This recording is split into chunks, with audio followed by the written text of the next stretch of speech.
Hey guys, तो आ गए एक न्यू वीडियो के साथ। तो गाइस, WWE का एक बेहतरीन मैचों में से एक मैच है मनी इन द बैंक, जहां हमें कई कमाल के मूव्स देखने को मिलते हैं। और ये सब कुछ होता है money in the bank briefcase जीतने के लिए, क्योंकि इस मनी इन द बैंक जीतने वाले को मिलता है एक टाइटल अपॉर्चुनिटी, जिसे वो कभी भी पा सकता है money in the bank cash in करके।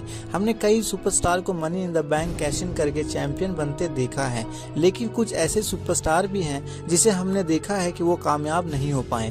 और इस वीडियो में हम ऐसे ही कुछ सुपरस्टार के बारे में बात करेंगे जो successfully money in the bank cash in नहीं कर पाए हैं। तो विदाउट वेस्टिंग टाइम चलो वीडियो स्टार्ट करते हैं।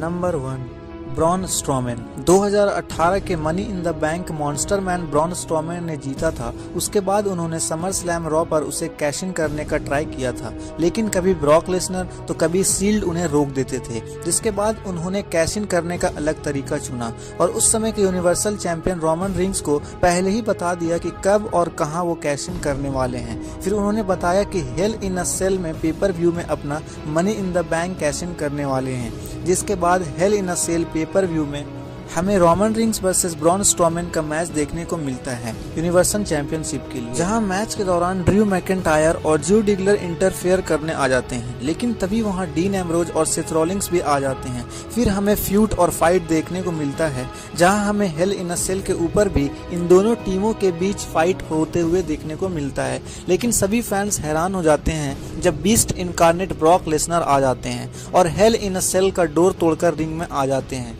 जिसके बाद ब्रॉन स्ट्रोमैन और रोमन रिंग्स दोनों पर अटैक कर देते हैं। जिसके बाद वहां रेफरी आ जाते हैं और मैच को नॉन कांस्टेंट डिक्लेयर कर देते हैं, जिस वजह से वो मैच का रिजल्ट कुछ नहीं हो पाता और इस तरह ब्रॉन स्ट्रोमैन अपना money in the bank cash in करने में असफल हो जाते हैं और एक चांस को गंवा देते हैं और money in the bank cash in के फेल लिस्ट में नाम इनका आ जाता है। अब बात करते हैं नंबर 2, जॉन सीना। 2012 का मनी इन द बैंक जीतकर जॉन सीना ने पहले ही बता दिया था कि रॉ 1000 एपिसोड पर वो money in the bank cash in करने वाले हैं सीएम पंक पर, जिसके बाद रॉ 1000 पर हमें John Cena versus CM Punk का मैच देखने को मिला WWE चैंपियनशिप के लिए। जॉन सीना वो मैच जीतने ही वाले होते हैं, तभी बिग शो वहां पर आकर जॉन सीना पर अटैक कर देते हैं, जिस वजह से वो मैच डिस्क्वालीफाई हो जाता है। जॉन सीना डिस्क्वालिफिकेशन के वजह से वो मैच जीत जाते हैं, लेकिन वो WWE टाइटल नहीं जीत पाते हैं और इसी वजह से John Cena field money in the bank cash in में लिस्ट में शामिल है।